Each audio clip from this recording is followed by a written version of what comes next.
Yeah, I think it's a two-pronged question. For the saddle fitters, the tools have been for the longest time so outdated. So in the last 5 years, the tools went to massive change, way more accurate. We even have now an app on the phone where we can take the picture of the horse and gives you a 3D picture, laser scan. So I mean, how much more accurate can you get?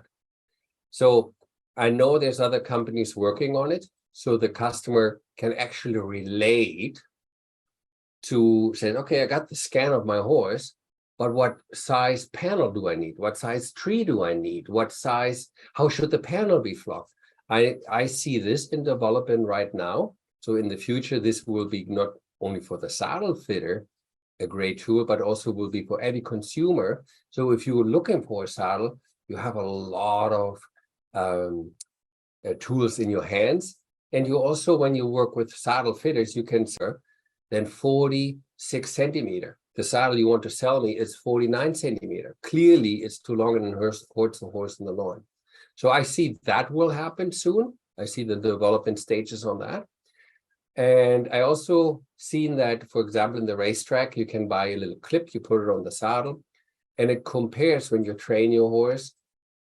How would that be in the race in Kentucky? Where would you be with that condition of the horse? So they measure the strides, their heart monitor, but also compare in the previous race, where would that place you? So you have an idea. So fun toy for the consumer to see when you train your horse, where you would be in the racing world. In the hunter jumper world, I think I see something that has been for a long time developed already, but they're going to do this way more sophisticated and easier to use, that those sensors will be actually built in the saddle. So it will help you when you ride to see how quick was the recovery after the jump, in the jumping saddle or in the dressage saddle.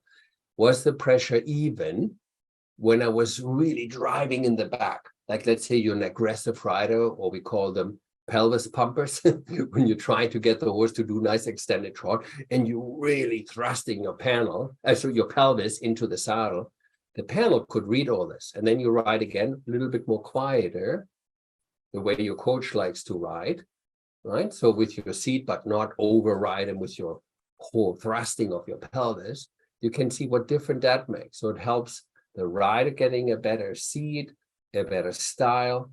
Also, it helps the rider to see, oh my God, I see a consistent pressure on the shoulder.